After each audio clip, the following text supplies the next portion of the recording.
Dua di antaranya sudah dihengkangkan pula dari Ozja TH, namun berpindah lagi menuju ke arah Kagendra yang dimana mereka berada berdekat-dekatan dengan last man standing dari Bumi Sports. Wah itu Ican kayak ngasih info, itu apa cuy? Iya. Apa tuh cuy ya? Tiba-tiba ada yang datang kok hilang gitu. Ternyata Frenzy yang mengamankan bagian luar dari mansion ini yang sudah dikuasai oleh seluruh pemain dari Kagendra. Kagendra kayaknya bermain dengan objektif untuk di wrangle yang kedua, di game yang ketiga. Gak ada perang banyak yang mereka lakukan, hanya bermain objektif untuk bisa masuk dan mengontrol bagian dalam dari zonanya. Sementara RRQ mengamankan bagian selatan. Kalau kita lihat dari tim-tim lain juga, Alterigo masih berada di arah kanan atau di arah timur, gak jauh dari bagian Lipovka. Dan Lipovkanya malah sekarang yang sudah dihinggapi oleh tim lawan. Viking itu ya?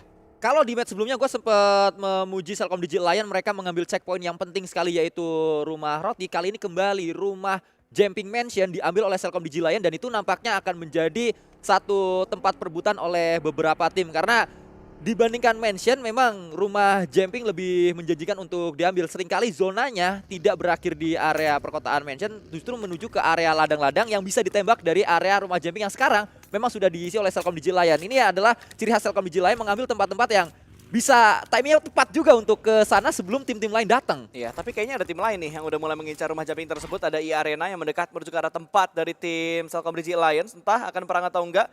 Karena ini kayaknya komponen susah banget buat ditabrak gitu loh. Banyak yang lower ground, terus ada area-area lain juga yang bisa melihat ke arah lower ground dari tepatnya Alliance sekarang. Jadi nggak akan langsung frontal langsung ditabrak sama Arena begitu saja. Bahkan sudah mulai ada penyebaran dari Arena untuk menyeberang ke arah tempat lain juga. Tapi Sam9 mereka jadi juga dibuat pusing untuk melakukan sebuah rotasi. Karena ketika mereka mau ngambil bawah, tiba-tiba ada Arena, mau naik ke atas ketemu nama FaZe Clan, mana lawan yang bakal dipilih oleh tim Sam9 kali ini. Dan mereka mau nggak mau harus memilih semuanya. Betul. Atau memilih salah satu at least ya. Karena dari zona pun ketariknya ke arah utara Mansion. Yang menjadi favorit untuk stage kita selanjutnya. Di tengahnya masih ada Kagendra. So ini akan menjadi kesempatan selanjutnya.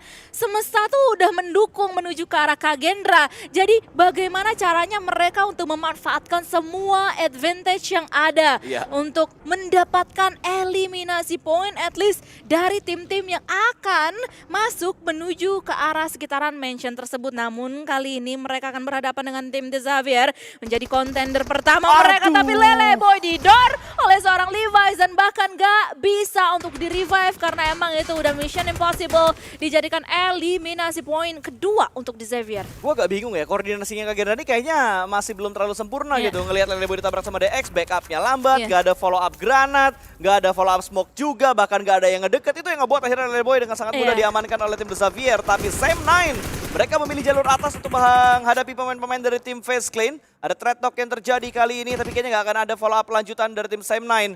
Karena mereka benar-benar tertekan, mereka terhimpit juga oleh Bluezone yang sudah mulai menutup sempurna. Sementara FaZe Clan masih mengirimkan granat dari Tritouch untuk bisa mendapatkan seorang Kenny. Kenny pun tumbang kali ini, kondisi berimbang 3 melawan 3, tapi Tritouch mulai naik lagi ke kendaraannya. Hanya informasi yang ingin dia cari, bahkan tersandwich. Kanari kali ini berusaha menembak dari bagian belakang, namun masih belum bisa mendapatkan knockdown berikutnya ke arah tim Sam9. Ada sandwich position yang dialami oleh Sam9 kali ini. Kanari bakal mengincar satu mobil yang melewat ke arah kiri. Tapi Kanari pun mundur karena rekannya udah gak punya mobil lagi. Dibuat pusing-pusing terlebih dahulu. Iren? Pusing-pusing dalam bahasa Indonesia dan juga bahasa Malaysia. Dengan vehicle-vehicle yang dikendarai oleh Sam9 dan juga FaZe Clan. Ini dia touchdown sudah mulai dilakukan oleh Sam9 dan juga FaZe Clan.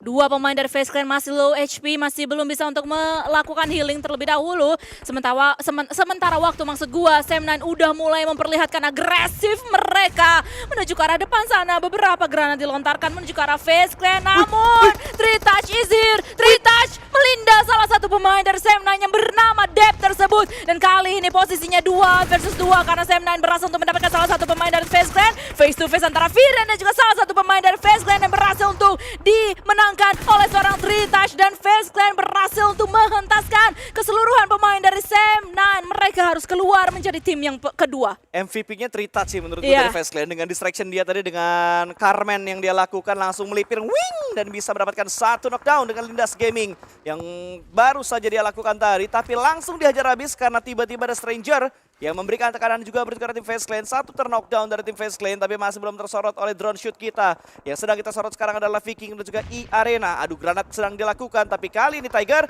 mulai naik lagi melemparkan granat. Ada satu tim lagi yang akan perang, adalah Alter Ego dan juga Osja. Dan Hans For You bisa mendapatkan satu, tapi ternyata Molotov membuat satu tumbang dari tim Alter Ego. Tapi Alter Ego akhirnya bisa menghentaskan seluruh pemain dari tim Osja. Finally, Alter Ego terlihat bagaimana fight mereka berhasil, namun di belakang mereka ada RRQ pula yang sudah mengintai dan kayaknya nggak menutup kemungkinan untuk RRQ nge-push menuju ke arah Alter Ego. Namun masalahnya dari segi circle lebih condong menuju ke arah utara, jadi baik Alter Ego dan juga RRQ ini harus cepat kilat untuk bisa menghentaskan satu sama lain. Namun Strangers versus Face Clan berhasil untuk dimenangkan. Beberapa nama dari tim Strangers Face Clan hanya meninggalkan satu pemain saja, Tritouch, yang mempunyai 2 granat. Salah satunya sudah diinvestasikan menuju ke arah depan sana, tapi masalahnya maju kena mundur, kena di depan ada flash, di belakang ada Strangers, jadi serba salah hal yang dilakukan oleh seorang Tritouch ini. Apalagi Topsy juga sudah mulai meningkatkan agresi dirinya. Miao Miao pun juga nggak mau ketinggalan.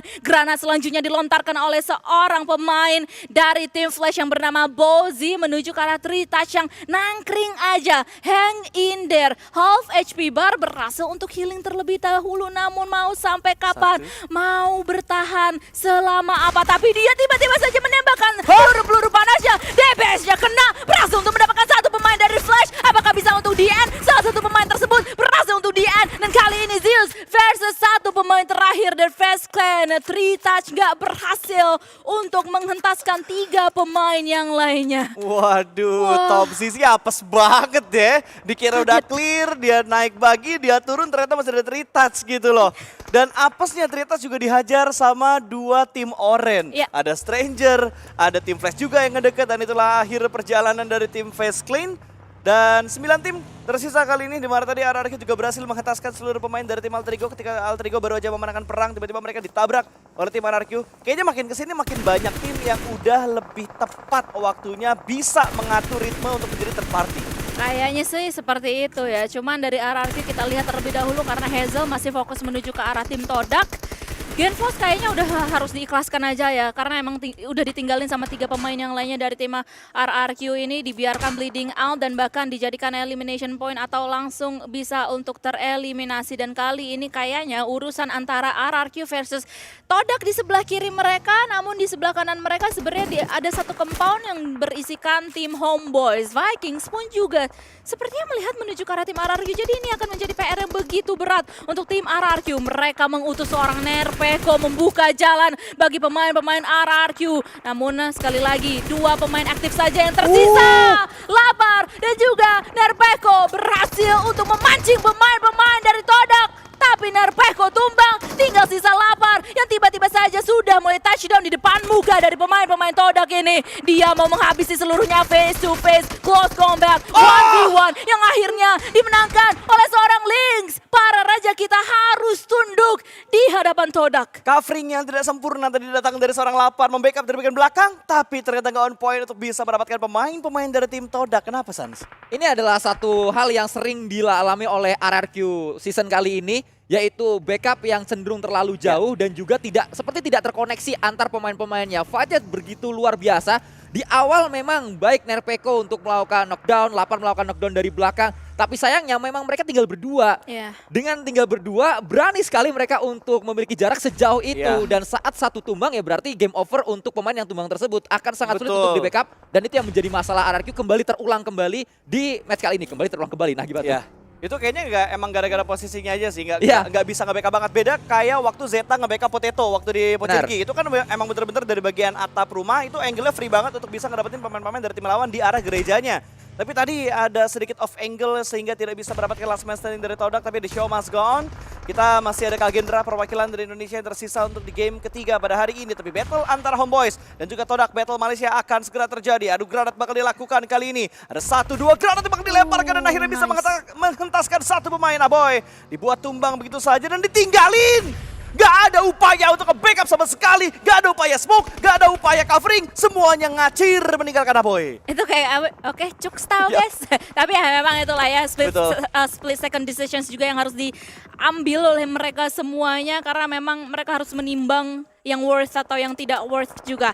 Vikings sementara waktu hanya meninggalkan Bin sebagai last man standing yang mempunyai smoke gun tadi, cuman dia harus berpikir dengan ekstra keras bagaimana caranya dia untuk bertahan di tengah huru-hara yang begitu chaotic ini, sama seperti halnya huru-hara antara Strangers dan juga tim Vikings yang dimana itu dia tadi yang gue mention last man standing Bin berhasil untuk dihentaskan ternyata, dan balik lagi menuju ke arah POV Todak versus Homeboys karena memang dua tim ini nggak bisa tak mengacuhkan satu sama lain. Ya, langsung di follow up lagi, dikejar lagi dari posisi dari Homeboys. Ketika mereka kabur ternyata diincer lagi sama tim Todak. Gak ingin mereka lepaskan, maka tadi granat yang begitu menggemaskan tidak bisa mendapatkan pemain dari tim Homeboys. Tapi Nein tertembak dari bagian belakang dan ada gangguan yang datang. Dari sisi lain ternyata Casper tadi yang menghantui nyawa dari seorang Nein pun langsung dihentaskan begitu saja. Dan Homeboys mendapatkan waktu untuk mereka melakukan reset, ada smoke dan juga ada revive yang sedang mereka upayakan. Kid regroup lagi menuju ke arah satu pohon bertiga. Dilakukan setup tersebut oleh tim Homeboys dan Kagendra. Mulai memberikan press yang lebih dalam lagi menuju ke arah tim Todak dan juga ke arah Homeboys. Sudah mendekat satu bahkan dua pemain. Acul memasak granatnya, Lynx berdiam diri, begitu sabar tapi granat hanya memberikan splash damage menuju ke arah Cleon. Cukup pixel HP dan Helton mendapatkan space dari bagian belakang. Backline yang tidak terjaga membuat Todak harus kehilangan satu persatu anggota mereka dan Helton menjadi algojo untuk pulangnya pemain-pemain dari tim Todak. Ini semuanya fight-nya mau banget nih di bagian tenggara. Flash enak banget, tinggal sendirian, gak digangguin sama siapa-siapa, tinggal nunggu hasil aja yang keluar akan siapa atau tim mana yang bertahan. Karena Kagendra sekarang lagi menghimpit posisi Homeboys, dua pemain di antara Homeboys ini harusnya bisa untuk dieksekusi, dijadikan eliminasi poin untuk Kagendra. So, ini lumayan enak sebenarnya, lumayan manis untuk tim Kagendra walaupun mereka bisa bertahan sampai ke akhir-akhir pertandingan, tapi karena memang mereka dari tadi nggak terlalu aktif ya untuk bisa nge-clearing angle, nge-clearing area sehingga baru 3 eliminasi poin saja yang mereka kantongi. Dan sementara waktu zona lebih menuju ke arah pemain-pemain Flash. Jadi semua tim yang sekarang ngecok di posisi tenggara mereka harus hentas-hentasan terlebih dahulu. Ya, ini rasa rakus langsung muncul ya di kubunya Flash supaya mereka bisa mengontrol zona ini dengan leluasa. Satu-satunya tim loh yang dibilang sama Dona tadi hanyalah Flash yang bisa mengontrol zona yang ketujuh, sementara semua masih berada di bagian selatan, bahkan Lions dan juga Kagendra masih tertahan di bagian mansion. Big granat mereka lemparkan. Lions ya menyisakan 2 pemain, terlihat mereka agak sedikit mengendurkan agresivitas mereka untuk langsung perang. Mereka benar-benar taktis permainannya supaya bisa mengontrol zona. Tapi kali ini kalau mereka nggak nge-clearing ke arah Kagendra, mereka nggak bakal bisa leluasa untuk masuk ke arah zona. Tapi The Xavier memasang trap di dalam rumah ini. Satu pemain dari Lions tadi langsung nyelonong begitu saja, nggak melakukan pengecekan sama sekali. Tapi Nadeti agak sabun aimnya, namun dia tertembak dari bagian belakang. Ada DBS di tangan dan juga jump shoot dari tim Lions yang akhirnya bisa mendapatkan satu, tapi di-trap dengan cepat oleh seorang Levi's. Wah, timing Keluk tadi tarik ulurnya, bermain layangannya cakep banget. Tapi apa daya, karena memang backupnya nggak terlalu rapat dari pemain-pemain Salcom DG Alliance yang lainnya, sehingga mereka lah yang harus hengkang terlebih dahulu. Dan hanya menyisakan 2 tim saja di bagian pinggiran zona ini. Kagendra versus The Xavier yang juga dimana digangguin oleh beberapa pemain-pemain Flash yang sekali lagi mereka lebih nyaman di bagian dalam zona, tinggal nungguin aja, tinggal ngepoking sedikit-sedikit dan berharap untuk bisa at least nge-steal beberapa eliminasi poin. Ya, tapi lihat Acul kayaknya udah gak bisa menahan lagi di bagian mansion karena Bluezone juga sudah menghimpit. Kali ini ada 1 orang di bagian dalam, dia melakukan proning dan bisa mendapatkan Acul. Nice. Di-trade oleh seorang Casper, tapi masih ada 1 di bagian atas yang menunggu kedatangan pemain-pemain dari The Xavier. DX masih unggul 2 pemain kali ini. Ada 1 yang ada di arah luar, akan langsung ditabrak tapi ternyata kalah fight.